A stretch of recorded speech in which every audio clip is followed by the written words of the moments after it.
Taga saan ka? Na nila palunan na. Lilimpyo lang kung mga patay. Sa sementeryo kang kitrabaho? Oo. Doon ka nakatira sa sementeryo? Lang bago. Itong ginagawa mo, naglilinis ka ng pansyon Oo. para kahit papano may magbibigay sa'yo ng pera, pangkain. Sige, pupuntahan kita doon na. Sige. Ginay.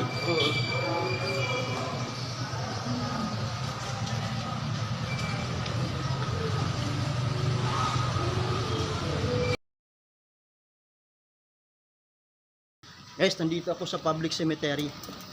So dito nakatira yung matanda. At dito, hinahanap ko siya ngayon. Susubukan kong hanapin dito ang matanda. Dahil nung nakausap ko siya ng nakarang araw, naawa po ako sa kanya. Madalas ko siyang makita sa bakery na tuwing 6 PM, nangihingi siya palagi ng tinapay. Hindi ko lang siya pinapansin. Nung nagkaroon ako ng time na makausap ko siya, doon ko nalaman na mag-isa lang pala siya sa buhay niya. At doon ko nalaman na nakatira pala siya dito sa sementeryo. Kaya pala siya nanglilimos para lang siya may makain. Kaya ngayon, dito ako ngayon para hanapin siya. At baka sakaling mayroon tayong maibigay na konting tulong para sa kanya. Dahil naawa ako talaga. Noon, hindi ko lang siya pinapansin sa bakery. Kaya tinatanong ko nga yung tindera, nangihingi daw lang yun ng tinapay araw-araw dahil nakikiusap ang matanda para lang siya may pagkain.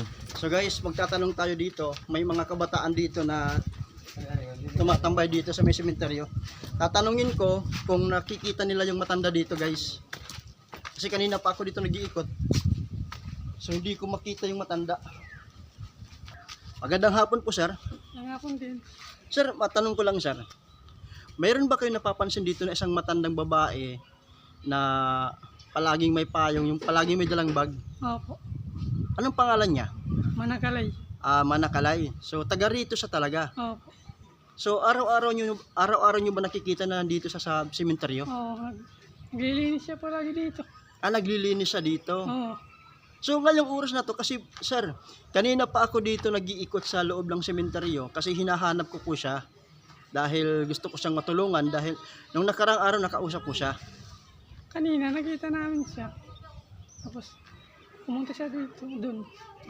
Tapos So dito naglilinis siya sa sementeryo mga pansyon. opo. So dito na siya nakatira talaga yung matanda. Oo, dyan sa mga musiliyum. So dito sa loob ng mausoleum siya natutulog. Opo. Kung saan may bakante, doon siya sa loob. Oo.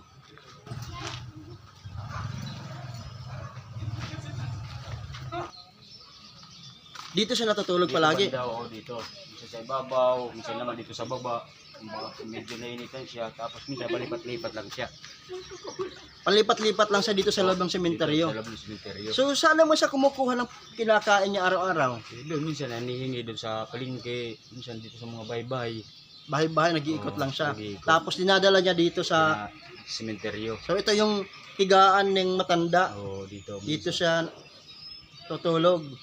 Kung minsan, sabi mo nga, Nag-iikot-ikot. Doon, palipat-lipat ng pansyon. Minsan naman dito, ngaagahan. Tapos medyo lumilipat siya. Kapag kasi tumutulo na minsan ng mga butas-butas na yung bubong, lumilipat siya. Sa ibang pansyon. so dito mo talaga siya napapansin. Dito siya nakatambay, dito siya natutulog, dito kumakain, at minsan lalabas. So, nag-iikot sa palengke, hingi ng pagkain sa may bakery. So maraming salamat po sa inyo sa pag-entertain nyo dito sa akin. Sinadya ko lang pumunta dito para makita siya. So bukas, nandito naman sa bukas, di ba? So babalikan ko siya dito bukas, guys.